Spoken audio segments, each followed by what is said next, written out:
We heard about Chestertown at a party originally. It was, we were living in Washington, and a person at a party in Annapolis said, "Oh, you should go visit Chestertown." And this was 40 years ago.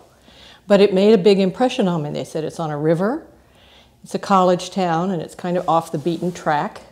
And I just tucked it away in my head somewhere that this might be someplace that we might want to live. I'd never been here. We came out here in 2011 in the middle of Hurricane Irene and bought a house.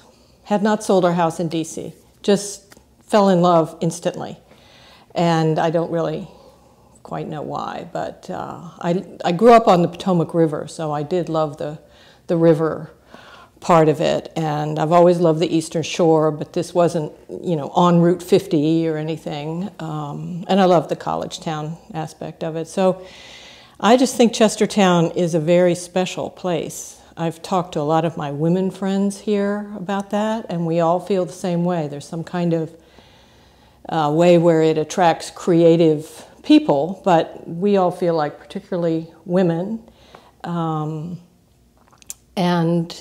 I've been astounded at how happy I've been here. Of course, this is where my husband passed away, which was, you know, not happy. But he really loved Chestertown too, and we had a great couple of years here before he passed away. Somebody, I had heard about it and taken a couple classes and thought, you know, this is a wonderful thing. And then somebody asked me to be on the council. And so I was on the council for a couple years, and then they asked me to be the outgoing council chair, asked me to take over for him. So that's been an adventure, particularly in times of COVID. I think it's, I just think it's a wonderful thing. And I love the idea that all the instructors, so many of them are people who live here and people who have had amazing careers and interesting lives. And you could just walk around any given day and say, how would you like to teach something? I mean, really, I think there's this amazing pool of fascinating people to teach things. And so many of them are willing to do it. And of course, it's a volunteer thing, but they seem to have a lot of energy for it, which is great. We have a curriculum committee of the board that of the council that's their job to go look for people, but a lot of times it's, you know, it's your new neighbor or somebody that you know. A lot of it is word of mouth, yeah. Well, classes are 6 weeks sessions, 2 6-week sessions, fall and spring, and we're starting registration on the 18th, so you could just do that now if you want to. You could probably also teach a class too if you wanted to. I thought that this morning when anyway. Yeah, so there's we have 10 classes each session. Not every time, but that's what it's turned out to be for the spring session. We've held our own pretty well through having this huge change, of course, as you can imagine, with changing to Zoom classes, that we can't be on the campus or anything. But of course, there was some concern that maybe people would just not want to do it. But WCAll members are, by definition, smart and curious and eager to learn. That's what they're doing. That's why they came to WCAll. So we've had a pretty easy time of switching to Zoom. There were a few little glitches at the beginning, and some people just don't take to it, but some people like it better. You know, you don't have to go outside on a day like this. Well, I confess my favorite is also a lot of people's favorite, which is John Christie's Supreme Court class, which is just fascinating, and he's great. But there's a lot of them that I've really liked. In the fall, I took Wendy Cronin's infectious disease class, which, poor Wendy, she wrote up the prospectus for this class before COVID really happened.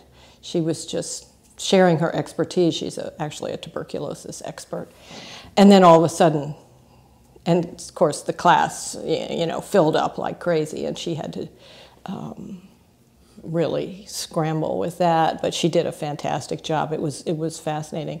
You pay a fee, you register, and you can take as many classes as you want during that time period. If you sign up for a semester or for the whole year, you could take every class that we offer if you can fit it in. It started in '92, so we're pretty old now. We're pretty established.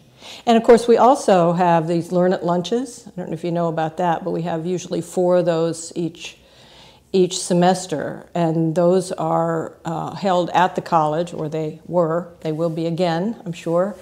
And we have somebody, and quite often somebody will come from out of town for that. Soon we have coming up Jeff White, who is he's an expert on bluegrass music and Civil War music, and he's going to play. He plays a lot of different instruments. And then Astrid Caldas, who is actually a friend of mine from DC, is a climate scientist. And she loves the Eastern Shore. She's going to come out and talk, particularly, how that will affect us. And then Chestertown's favorite couple, Robbie Bear and Matthew Swanson, are going to talk. And I think we have a few more coming up. But those are held in Hinson Hall, and there's big tables, and you can sit with your friends and have lunch. Now we are not charging for that because we don't have the lunch part. And then we also have trips, sponsored trips. We've had trips to the United Kingdom. A couple of years ago was a trip to Cuba. And then just trips to different museums and, places of interest. Went to the African American Museum pretty soon after it opened. And, the Harriet Tubman place down south. And there have been a couple trips planned that we had to put off now, but we'll do them. So what you can do is go online. Our website, we have a still slightly in the works, but pretty much redesigned website, which is so much easier to navigate. I'm very happy about it. We have a Washington College student helping out with that, so that's really great. So you can just go and sign up online, do it online, send in a check, and show up for your class.